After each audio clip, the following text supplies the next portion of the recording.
అపోస్తల కార్యములు మొదటి అధ్యాయము 12-14 వచనాలు.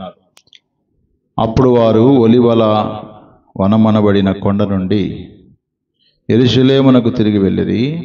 ఆ కొండ యెరూషలేమునకు విశ్రాంతి దినమున నడవదగినంత సమీపమున ఉన్నది. వారు పట్టణములో ప్రవేశించి తాము బస చేయుచుండిన మేడగదిలోనికి ఎక్కిపోయిరి.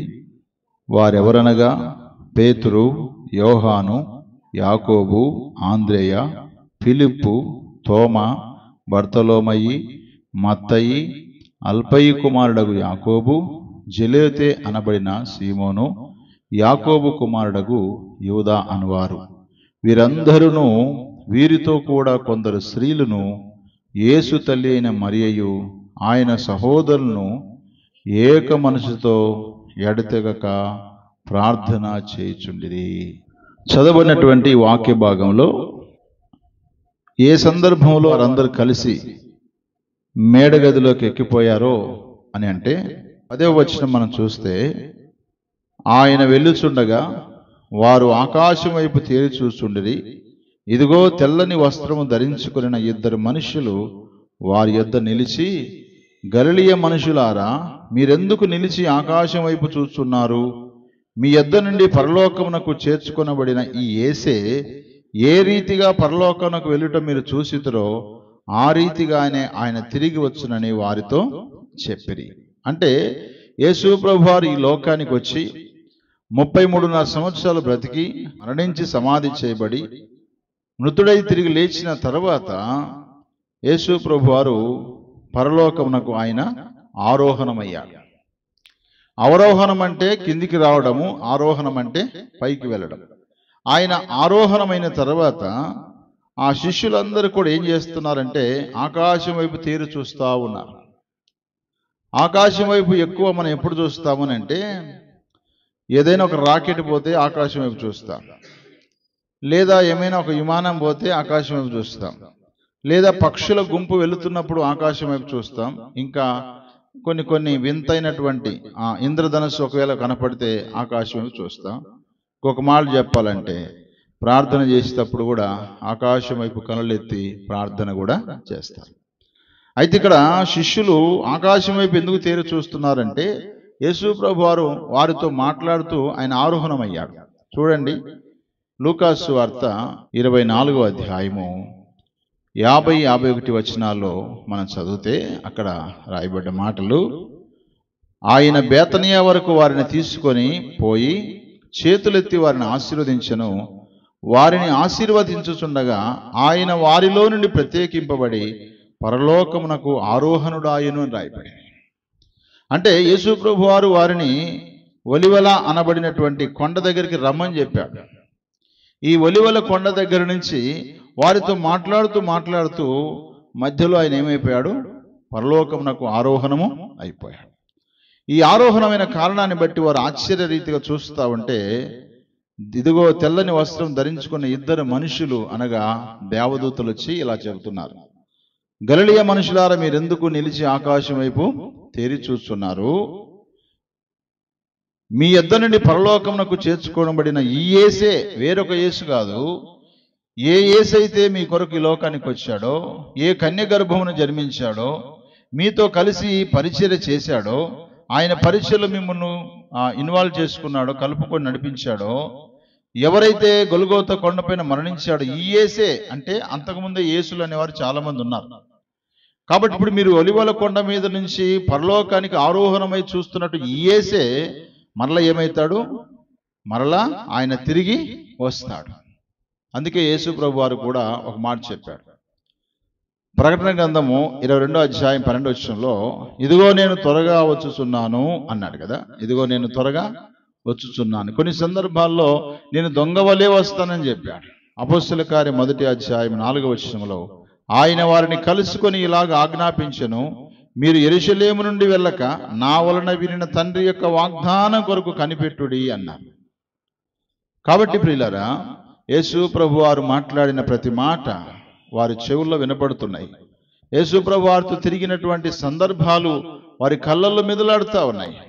అటు ఏడవలేక ఉన్నారు, అటు నవ్వలేక ఉన్నారు. ఒకవైపున యేసు ప్రభు వారు తిరిగి లేచాడని ఆనందములో ఉన్నారు, ఈలోగా యేసు ప్రభు వారు 40 రోజులు అందరికీ కనబడి చివరికి ఆయన ఏమైపోయాడు? పరలోకానికి ఆరోహణమైపోయాడు. ఆ సందర్భంలో యేసు ప్రభు వారి యొక్క శిష్యులు తల్లి అయినటువంటి మరియా మేడగదిలోకి వెళ్ళారు. మేడగదిలోకి వెళ్ళి ఏం చేస్తా ఉన్నారు వారు అంటే 14వ వచనంలో, వీరందరూ వీరితో కూడా కొందరు స్త్రీలను యేసు తల్లి అయిన మరియయు ఆయన సహోదరులను ఏక మనసుతో ఎడతెగక ప్రార్థన చేయుచుండెరి. హల్లెలూయా. ప్రార్థన చేస్తా ఉన్నారు. ఏక మనసుతో ప్రార్థన అంటే ఏంటో తెలుసా? ఒక వ్యక్తి ప్రార్థన చేసేటప్పుడు మిగతా వ్యక్తి కూడా ఏం చేయాలి? ఏకీభవించి వారితో పాటు ఆమేన్ చెప్పాలి. కొంతమందికి వారికి ఇష్టం ఉన్న వారు ప్రార్థన చేస్తే ఆమేన్ అంటారు, కానీ వారికి ఇష్టం లేని వ్యక్తి ప్రార్థన చేస్తే ఆమేన్ అనరు. వాస్తవంగా ప్రార్థన ఎవరి కోసం చేసినట్టు? లేక ప్రార్థన ఎవరికి చేసినట్టు? ఒక విశ్వాసి లేక ఒక వ్యక్తి, మనకు మిత్రుడైనా కావచ్చు, శత్రువైనా కావచ్చు, లేకపోతే మనం అర్థం చేసుకునేవాడు కావచ్చు, అర్థం చేసుకుని వారు కావచ్చు, వారు సంఘములో ఒకరిగా ఉండి ప్రార్థన చేస్తున్నప్పుడు వారి ప్రార్థనకు మనం ఆమేన్ అనాలా అనకూడదా? ఖచ్చితంగా అనాలి. ఎందుకంటే వారు చేసింది ప్రార్థన ఎవరికి? ప్రభువుకు ప్రార్థన చేశారు. వ్యక్తిగతంగా ఎన్నో విషయాలు ఉండొచ్చేమో, వాటన్నింటిని పక్కన పెట్టేద్దాం. వారు ప్రభువుకు ప్రార్థన చేశారు కాబట్టి తప్పకుండా ఏక మనసుతో ఎడతెగక వారితో మనం ఏకీభవించాలి. ఈ మేడగదిలో ఇంచుమించు ఎంతమంది ఉన్నారట? 120 మంది ఉన్నారు. 15వ వచనం చూడండి. ఆ కాలమందు ఇంచుమించు 120 మంది సహోదరులు కూడి ఉండగా పేతురు వారి మధ్య నిలిచి ఇట్లనెను, సహోదరులారా, యేసును పట్టుకున్న వారికి త్రోవ చూపిన యూదాను గూర్చి పరిశుద్ధాత్మ దావీదు ద్వారా పూర్వం పలికిన లేఖనం నెరవేరవలసి ఉండెను. అతడు మనలో ఒకడుగా ఎంచబడిన వాడై ఈ పరిచర్లో పాలు పొందెను. ఈ యూదా ద్రోహం వలన సంపాదించిన రూకలనిచ్చి ఒక పొలము కొనెను. అతడు తలకిందులుగా పడి నడిమికి బద్దలైనందున అతని పేగులన్నీ బయటికి వచ్చెను. ఈ సంగతి యెరూషలేములో కాపురమున్న వారికి అందరికీ తెలియవచ్చును గనక వారి భాషలో ఆ పొలము అకెల్దమ అనబడి ఉన్నది. దానికి రక్తభూమి అని అర్థము. చూడండి, అందరూ 120 మంది కలిసి ప్రార్థన చేస్తా ఉన్నారు, ఏక మనసుతో ప్రార్థన చేస్తా ఉన్నారు. అయితే పేతురు అనేటువంటి దైవజనుడు ఒక విషయాన్ని వారి మధ్యలో లేవనెత్తాడు. ఏంటి అంటే, మనతో పాటు ప్రభు పిలిచిన వారిలో, ఎంచబడిన వారిలో, మన పరిచర్యలో పాలు పొందిన వాడు ఎవరు? ఇస్కరియోతు యూదా. అయితే తాను ద్రోహం వలన సంపాదించిన రూకలిచ్చి ఒక పొలాన్ని కొనుక్కున్నాడు. ఆ తర్వాత అతడు తలకిందులుగా పడి నడిమికి బద్దలైపోయి పేగులని బయటకు వచ్చి చచ్చిపోయాడు. సంఘము ఎడతెగక ప్రార్థన చేస్తున్నప్పుడు సంఘ బిడ్డలందరూ ఉండాలి, తెలుసా? ఏ ఒక్కరు ప్రక్కకి వెళ్ళిపోయినా సరే అపవాదైన సాతానుడు ఏం చేస్తాడు? వాళ్ళ జీవితాన్ని పాడు చేస్తాడు. యేసు ప్రభు శిష్యులంతా ప్రభుతో ఉంటే ఇస్కరియోతు యూదా మాత్రము యాజకుల దగ్గరికి వెళ్ళాడు. యాజకులతో సహవాసం చేశాడు, వ్యాపారస్తులతో సహవాసం చేశాడు, లేదా యేసును చంపాలని ఆలోచన చేసిన వారితో సహవాసం చేశాడు. అందుకే ఈ పరిశుద్ధుల గుంపులో ఎవరు లేరు? ఇస్కరియోతు యూదా లేడు. యూదా లేని కారణాన్ని బట్టి పేతురు దైవజనుడు మాట్లాడుతూ ఉన్నాడు. అందుకే ఒక మాట ఉంది బైబిల్లో, చెడు సాంగత్యము మంచి నడవడిని ఏం చేస్తుందంట? చెరిపివేస్తుంది. నువ్వు ఎంత మంచి దానివైనా కావచ్చు, ఎంత మంచివాడవైనా కావచ్చు, ఎంత భక్తులైనా సరే గాక, భక్తిహీనమైన జీవితాన్ని జీవించి ఆ ప్రజలతో మాట్లాడినా, ఆ ప్రజలతో నడిచినా, లేక ఆ ప్రజలతో నువ్వు కొనసాగితే ఆటోమేటిక్గా దేవుని మీద, దేవుని పిల్లల మీద ఉన్న మనసంతా కూడా డిస్ట్రాయిడ్ అవుతుంది, అంటే నాశనం అయిపోతుంది. ఆ మనసంతా పోగొట్టుకొని ఈ లోకమే బాగుంది, స్నేహమే బాగుంది, ఇంటివారే బాగున్నారు, లేక స్నేహితులే బాగున్నారు అని చెప్పేసి ఈ సహవాసాన్ని కోల్పోతూ ఉంటారు చాలామంది. సహవాసం కోల్పోతే నిజంగా తన జీవితంలో సహవాసాన్ని కోల్పోయాడు, ఆ చివరికి తన జీవితంలో మరణించాడు. ఎడతెగక ఏక మనసుతో ప్రార్థన చేసే గుంపులో ఉండవలసినటువంటి ఇస్కరియోతు యూదా తలకిందులుగా పడి చచ్చిపోయాడు. తన ప్రేగులన్నీ కూడా బయటికి పడిపోయినాయి. ఈ విషయాన్ని దైవజనుడైన పేతురు గారు జ్ఞాపకం చేస్తూ ఏం చేద్దామంటున్నారు చూడండి. అపోస్తుల కార్యం 1వ అధ్యాయం 23వ వచనం. అప్పుడు వారు యూస్తోను మారుపేరు గల బర్సబ్బా అనబడిన యోసేపు మత్తియ అను ఇద్దరిని నిలవబెట్టి ఎట్లని ప్రార్థన చేసిరి. అందరి హృదయములను ఎరిగొన్న ప్రభువా, తన చోటికి పోవుటకు యూదా తప్పిపోయి పోగొట్టుకున్న ఈ పరిచర్యలోను అపోస్తలత్వములోను పాలు పొందుటకు వీరిద్దరిలో నువ్వు ఏర్పరచుకున్న వారిని కనపరచుమనిరి. అంతట వారు వీరిని గూర్చి చీట్లు వేయగా మత్తియ పేరట చీటి వచ్చిన గనక అతడు 11 మంది అపోస్తులతో కూడా లెక్కింపబడెను. హల్లెలూయా. అంటే చూడండి, ప్రభుతో పాటు ఉన్నటువంటి 12 మంది శిష్యుల్లో ఒక శిష్యుడైనటువంటి ఇస్కరియోతు యూదా పోగొట్టుకున్న స్థానాన్ని 120 మంది ఈ యొక్క మేడగదిలో ఉండి ప్రార్థన చేసేటువంటి ఆ అనుభవంలో కొనసాగుతున్న ఆ గుంపులో ఒకడైనటువంటి మత్తియ పేరట ఆ చీటి పడింది. దేవుని చిత్తంలో అపోస్తులత్వాన్ని పొందుకునేటువంటి భాగ్యాన్ని ప్రభు ఇచ్చాడు. ఒకవేళ 120 మంది ప్రార్థన చేసే ఒక గుంపులో ఒకవేళ మత్తియ లేకపోయి ఉంటే ఆయనకి భాగ్యం వచ్చేదా చెప్పండి? వచ్చేది అసలు కాదు. ఎందుకంటే ఆయన ఉన్న గుంపే గుంపది ప్రార్థన చేసే గుంపు, సాడీలు చెప్పే గుంపు కాదు. లేదా చనిపోయినటువంటి ఇస్కరియోతు యూదా గురించి ఏదేదో మాట్లాడుకుంటే టైపాన్ చేసే గుంపు కాదు. ఇది ఎడతెగక ప్రార్థన చేసి ఏక మనసుతో ప్రార్థన చేసి గుంపులో ఉన్నాడు. కాబట్టి యూదా పోగొట్టుకున్నటువంటి అపోస్తలత్వాన్ని మత్తియ పొందుకోగలిగాడు. ఈ పొందుకున్నటువంటి తర్వాత వారు ఏం చేస్తా ఉన్నారు చూడండి. వారు ఏం చేస్తా ఉన్నారు? 2వ అధ్యాయం 1వ వచనం. పెంతెకోస్తు పండుగ దినం వచ్చినప్పుడు అందరూ ఒక చోట కూడుకొని ఉండిరి. ఏక మనసుతో ప్రార్థన చేసే వీరందరూ కూడా పెంతెకోస్తు దినం అనగా 50వ రోజున అందరూ ఒకే చోట కూడుకున్నారు. ఎందుకోసం వారు కూడుకున్నారు అని అంటే ప్రభు చెప్పాడు ముందుగానే. అపోస్తల కార్యములు 4-5 వచనాలు. ఆయన వారిని కలియ చూసి ఇలాగ ఆజ్ఞాపించెను, మీరు యెరూషలేము నుండి వెళ్ళక నా వలన వినిన తండ్రి యొక్క వాగ్దానం కొరకు కనిపెట్టుడి. యోహాను నీళ్లతో బాప్తీసం ఇచ్చెను గాని కొద్ది దినములలోగా మీరు పరిశుద్ధాత్మలో బాప్తీసం పొందెదరు అన్నాడు. అన్న తర్వాత ఇంకొక మాట చెప్పాడు. 7వ వచనం. కాలములను సమయములను తండ్రి తన స్వాధీనమందుంచుకొని ఉన్నాడు, వాటిని తెలుసుకున్నట్టు మీ పని కాదు. అయినను పరిశుద్ధాత్మ మీ మీదకి వచ్చినప్పుడు మీరు శక్తి నొందెదరు గనుక మీరు యెరూషలేములోను యోదయ సమరయ దేశంలో ఎందంతటను బూదిగంతముల వరకును నాకు సాక్షులై ఉందరని వారితో చెప్పాను. అంటే ప్రభు చెప్పిన మాట ఏంటంటే మీరు యెరూషలేములో ఉండండి అని చెప్పాడు. యెరూషలేములో ఉంటే మీరు పరిశుద్ధాత్మను పొందుకుంటారు అని చెప్పిన మాట గుర్తుపెట్టుకొని ఆ యొక్క మేడగదిలో వారు కూడుకొని 120 మంది ప్రార్థన చేస్తూ అదే ప్రార్థనలో ఇస్కరియోతు యూదా స్థానాన్ని ఫుల్ఫిల్ చేసి దాన్ని భర్తీ చేసి మత్తియను చేర్చుకొని ఆ మీదట వారు పరిశుద్ధాత్మ కొరకై వారు కనిపెడుతూ ఉన్నారు. పరిశుద్ధాత్మనగా దేవుని ఆత్మ. పరిశుద్ధాత్ముడు ఎప్పుడు కూడా యేసుక్రీస్తు వారు చెప్పిన బోధన జ్ఞాపకం చేస్తాడు. పాపములో జోలికి వెళ్లకుండా మనల్ని గద్దిస్తూ ఉంటాడు. పరిశుద్ధాత్మ దేవుడు మన జీవితాలను సరిచేస్తూ ఉంటాడు, మనల్ని ప్రోత్సహిస్తూ ఉంటాడు కదా. కాబట్టి పరిశుద్ధాత్మ కొరకై వారు ఏక మనసు కలిగి ప్రార్థన చేస్తున్నారు కనుక పరిశుద్ధాత్ముడు ఈ విధంగా వారిని ఆవరించటం మనం చూస్తాం. అపోస్తల కార్యం 2వ అధ్యాయం 2వ వచనం. అప్పుడు వేగముగా వీచు బలమైన గాలి ఒక ధ్వని ఆకాశము నుండి అకస్మాత్తుగా వారు కూడి ఉన్న ఇల్లంతయు నిండెను, మరియు అగ్ని జ్వాలల వంటి నాలుకలు విభాగింపబడినట్లుగా వారికి కనబడి వారిలో ఒక్కొక్కరి మీద రాలగా అందరూ పరిశుద్ధాత్మతో నిండిన వారై ఆ ఆత్మ వారికి వాక్శక్తి అనుగ్రహించిన కొలది అన్య భాషలతో మాట్లాడసాగిరి. హల్లెలూయా. కాబట్టి ప్రియ దేవుని బిడ్డలారా, అంతవరకు ప్రార్థన చేస్తున్న వీరందరూ కూడా పరిశుద్ధాత్మను పొందుకొని అన్య భాషలతో వారు మాట్లాడసాగారు. వీరు మాట్లాడుతున్నప్పుడు ప్రక్కన ఉన్నటువంటి వారందరూ ఏమనుకున్నారో తెలుసా? వారు ఉదయకాలంలో తాగేశారు అన్నట్టుగా మాట్లాడుతున్నారు. 14వ వచనం.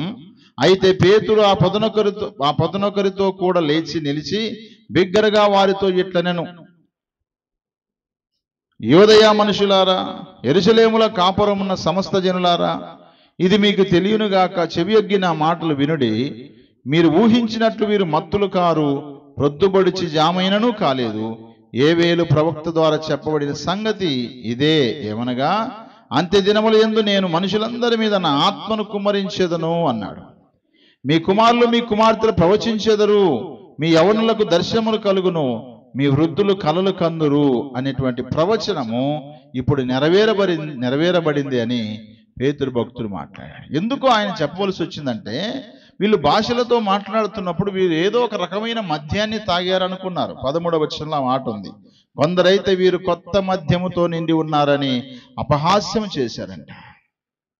ప్రియులారా గమనించండి, ప్రార్థించే గుంపులో ఉన్నప్పుడు పరిశుద్ధాత్మ కొరకై కనిపెడుచు, పరిశుద్ధాత్మ నడిపింపు కొరకై, దేవుని ఆత్మ నడిపింపు కొరకై మనం కొనసాగుతున్నప్పుడు మనం పాడే పాట, మనం చదివే వాక్యము, మనం చెప్పే వాక్యము, మనం నడుచుకునే నడవడిక లోకానుసారంగా బ్రతికే వారికి ఎలా ఉంటుందో తెలుసా? అపహాస్యంగానే కనపడుతుంది. అపహాస్యంగానే కనపడుతుంది. ఉదాహరణకి రోజు ప్రార్థన చేసుకునేవాడికి, సంవత్సరానికి ఒకసారి ప్రార్థన చేసుకునేవాడు ఉన్నాడు అనుకోండి. ఆ వ్యక్తిని చూసినప్పుడు ఈ వ్యక్తికి ఏమనిపిస్తుంది? అరే, నా వలే ఆ వ్యక్తి కూడా రోజు ప్రార్థన చేసుకోవాలని చెప్పాలనిపిస్తుంది, చెబుతాడు కూడా. అదే సంవత్సరానికి ఒకడు ప్రార్థన చేసుకునే ఒక్కడు ఎవరైనా ఉంటే, రోజు ప్రార్థన చేసుకునే వాడు కనబడితే వానికి ఎలా ఉంటుంది చెప్పండి? అపహాస్యంగానే ఉంటుందా లేదా? మేము నమ్ముకోలేదా దేవుణ్ణి? మేము చర్చికి పోవట్లేదా? ఎప్పుడు చూసినా ప్రార్థన ప్రార్థన ప్రార్థన అంటారే అనేటువంటి అపహాస్యపు మాటలు వారి నోటికి వస్తాయి. వారి నోటికి వచ్చినప్పుడు మనము కృంగిపోవాల్సిన అవసరం లేదు ప్రియులారా. నిజంగా ఎడతెగని ప్రార్థన చేసి దేవుని పరిశుద్ధాత్మను పొందుకొని 12 మంది శిష్యులను సంపూర్ణం చేసుకొని వారు కొనసాగుతున్నటువంటి సంఘము ఇదే ఆది అపోస్తుల సంఘం. ఈ ఆది అపోస్తుల సంఘంలో జరిగిన సంఘటన మనం గమనిస్తే అనేక మందిని ప్రభు కొరకై సంపాదించగలిగారు. 2వ అధ్యాయం 47వ వచనంలో, ఆనందముతోనూ నిష్కపటమైన హృదయముతోనూ ఆహారం పుచ్చుకొనుచుండిరి, మరియు ప్రభు రక్షణ పొందుచున్న వారిని అనుదినము వారితో చేర్చుచుండెను అంటాయి. ఎడతెగగా ప్రార్థన చేసే వీరు అపోస్తులత్వానికి భర్తీ చేయాల్సిన మనిషిని భర్తీ చేసి పరిశుద్ధాత్మను పొందుకొని ఆ మీదట సంఘములో కొత్తగా వస్తున్న వారిని, రక్షణ పొందుతున్న వారిని అనుదినం కూడా సంఘంలో ఏం చేస్తున్నారు? వారు చేరుస్తూ ఉన్నారు. కాబట్టి ప్రియులారా, మన జీవితంలో గుర్తుపెట్టుకోవాలి, దేవుని నమ్ముకున్న మన జీవితాల్లో ఎడతెగక ఏక మనసుతో ప్రార్థన చేసే అనుభవం మనకు కంపల్సరీ ఉండాలి. రెండోదిగా, ఎవరైనా వారి స్థానాన్ని పోగొట్టుకొని, వారి పరిస్థితిని పోగొట్టుకొని, వారికి ఉన్న ధన్యతను పోగొట్టుకొని ఒకవేళ జారిపోయినట్టుగా ఉంటే ఆ వ్యక్తిని ప్రభు దగ్గరికి నడిపించడమా, లేదా మరొక వ్యక్తినైనా సరే ప్రభు సన్నిధికి నడిపించే రీతిగా మనం కొనసాగాలి. మూడవదిగా, ఎంతోమంది ఎగతాళి చేసిన, అపహాస్యం చేసిన ప్రభు సన్నిధిలో దేవుని ఆత్మచేత నడిపించబడుతూ అనేక మందిని రక్షణలోకి నడిపిస్తూ ప్రభు సన్నిధిలోకి చేర్చేటువంటి గుంపుగా, ప్రార్థన గుంపుగా ఉండాలి. ఎందుకోసం అంటే, ప్రభు నామను బట్టి ప్రార్థన చేయ వారందరూ ఏమవుతారు? రక్షణ పొందుతారని రాయబడింది బైబిల్లో. ప్రభు నామాన్ని బట్టి ప్రార్థన చేసేవారు రక్షణ పొందుతారు. ఒక వ్యక్తి రక్షణ పొందాలంటే సంఘములో చేర్చబడిన మనము, చిన్న మందైనా పెద్ద మందైనా రక్షణ పొందిన మనము ప్రార్థన చేయాలి. ఆ ప్రార్థన కూడా ఎడతెగని ప్రార్థన చేయాలి, ఏక మనసుతో కూడిన ప్రార్థన చేయాలి, పరిశుద్ధాత్మ కొరకైన ప్రార్థన చేయాలి. దేవుని ఆత్మ చేత ఎందరు నడిపించబడుదురో వారు దేవుని కుమారులు అనబడుదురని రాయబడింది. చూడండి ఒకసారి, రోమీయులకు రాసిన పత్రిక 8వ అధ్యాయము 12, 13, 14 వచనాలు. కాబట్టి సహోదరులారా, శరీరానుసారంగా ప్రవర్తించుటకు మనం శరీరమునకు రుణస్థలము కాము. మీరు శరీరానుసారంగా ప్రవర్తించిన ఎడల చావవలసిన వారయ్యుందురు గాని ఆత్మచేత శరీర క్రియలను చంపిన ఎడల జీవించెదరు.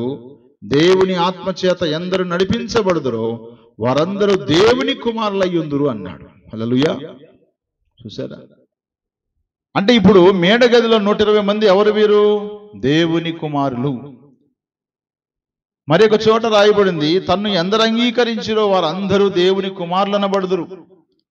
మరి ఒక చోట రాయబడింది, సమాధాన పరుచువారు ధన్యులు, వారు దేవుని కుమారులు అనబడుదురు. దేవుని కుమారులు అంటే అర్థం ఏంటంటే దేవుని పిల్లలు. అది స్త్రీ గాని పురుషుడు గాని దేవుని పిల్లలు.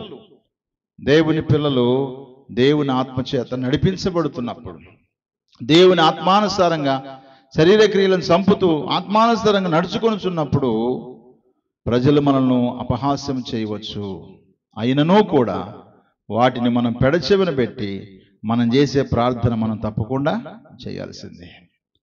లేదా ఎవరైనా ప్రార్థన చేస్తున్నప్పుడు తప్పకుండా ఏక మనసుతో ఏకీభవించి ఆ ప్రార్థన సహవాసంలో మనం ఏం చేయాలా, ముందుకు కొనసాగాలి. ఒకవేళ ఆ రోజున వారు 120 మంది ఏడ్చుకుంటూ ప్రభు పరలోకానికి వెళ్ళిపోయాడు, మరలా తిరిగి వస్తాడంటే అప్పటి వరకు మేము ఏం చేయాలి అనే దిగులు ఏం పెట్టుకోకుండా అందరూ కూడుకొని ప్రార్థన చేశారు. శిష్యులతో పాటు మరికొంతమంది స్త్రీలు అని రాయబడింది అక్కడ. అయితే వారందరి ప్రార్థన దేవుడు విన్నాడు, పరిశుద్ధాత్మను కుమ్మరించాడు.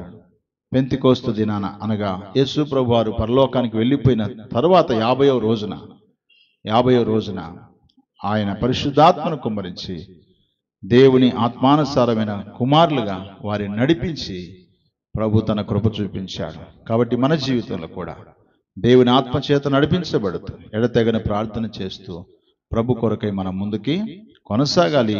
ప్రభు కొరకై మనం ఈ లోకంలో జీవించాలి. దేవుడు అట్టి కృప పరిశుద్ధాత్మ దేవుడు మనందరికీ సహాయం చేయనుగాక. ఆమేన్.